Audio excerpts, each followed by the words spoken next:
नमस्कार, कोमल्स रेसिपी मराठी चॅनलमध्ये आपल्या सर्वांचं स्वागत आहे। आज आपण बघणार आहोत एक नवीन रेसिपी, ज्या रेसिपीचं नाव आहे गुलाबजाम।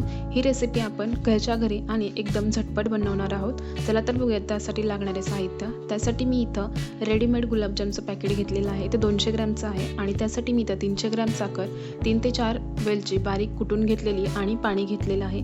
प्रथम आपल्याला इथे गुलाबजाम बनवण्यासाठी पाक बनवून घ्यायचा आहे आणि त्यासाठी मी इथं 2 कप पाणी घेतलेलं आहे आणि त्यामध्ये 300 ग्रॅम साखर आणि त्यामध्ये मी घालणार आहे वेलची।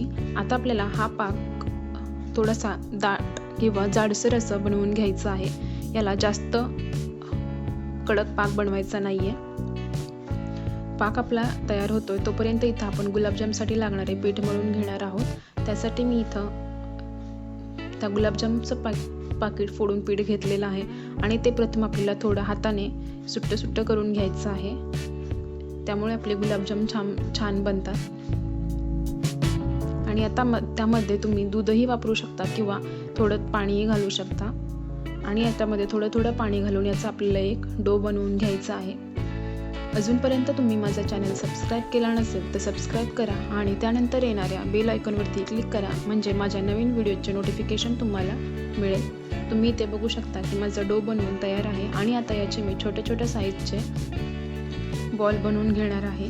तुम्हाला हव्या त्या साईजचे तुम्ही इथे गुलाबजाम बनवू शकता। फक्त इथे आपल्याला एक लक्षात ठेवायचं आहे की जेव्हा आपण गुलाबजाम बनवतो त्यामध्ये आपल्याला क्रॅक ठेवायचे नाहीयेत।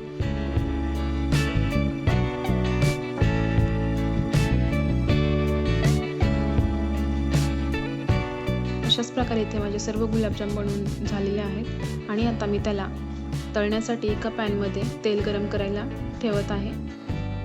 साइड बाय साइड आपण पाकही चेक करणार आहोत। अजूनपर्यंत तुम्ही मला इंस्टाग्रामला फॉलो केलं नसेल तर इंस्टाग्रामलाही फॉलो करू शकता आणि माझ्या फेसबुक पेजलाही लाईक करू शकता।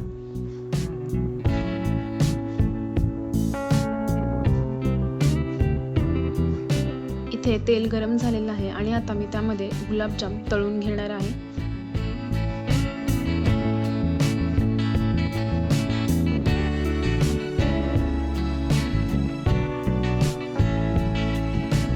गुलाबजाम आपल्याला छान सगळ्या बाजूनी गोल्डन ब्राऊन कलर येईपर्यंत तळून घ्यायचा आहे। स्टार्टिंगला आपल्याला गुलाबजाम डायरेक्ट हलवायचे नाहीयेत। तुम्ही त्याला तेलाबरोबरही हलवू शकता किंवा थोडंसं पॅन पकडून तेलाबरोबर फिरवून त्याला पलटू शकता आणि नंतर तुम्ही त्याला झाऱ्याने किंवा चमच्याने हलवलं तरी चालेल, म्हणजे ते तुटणार नाही।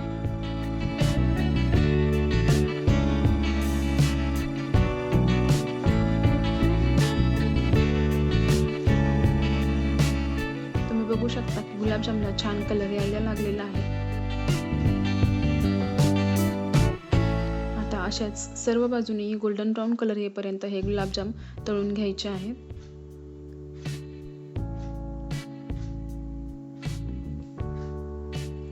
इथे तुम्ही बघू शकता की गुलाबजामला छान कलर आलेला आहे आणि आपले गुलाबजाम इथे तळून तयार आहेत।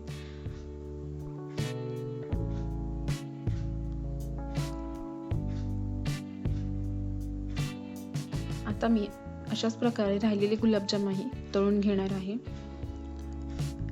तुम्हाला माझी रेसिपी आवडली असेल तर व्हिडिओ खाली असलेल्या कमेंट बॉक्समध्ये कमेंट करून कळवा की तुम्हाला माझी रेसिपी कशी वाटली आणि व्हिडिओला लाईक करायला विसरू नका।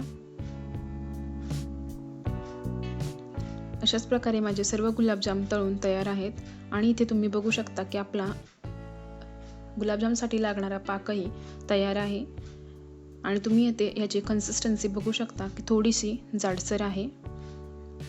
अशाच प्रकारे आपल्याला याचा पाक बनवून घ्यायचा आहे आणि इथे मी गॅस बंद केलेला आहे। इथे आपल्याला एक लक्षात ठेवायचं आहे की गुलाबजामचा पाकही गरम पाहिजे आणि गुलाबजामही गरम पाहिजेत, तेव्हाच आपले गुलाबजाम छान बनतात। आणि आता याला 30 मिनिटासाठी आपल्याला झाकून ठेवायचं आहे, जेणेकरून ते पूर्ण सिरप त्यामध्ये ॲब्झॉर्ब होईल आणि गुलाबजाम छान फुगतील। तुम्ही इथे बघू शकता की गुलाबजाम किती फुगलेले आहेत। इथे आपली रेसिपी तयार आहे। तुम्ही माझा व्हिडिओ शेवटपर्यंत पाहिलात त्यासाठी धन्यवाद। पुन्हा भेटूया अशाच एका छानशा रेसिपीसोबत। थँक्यू।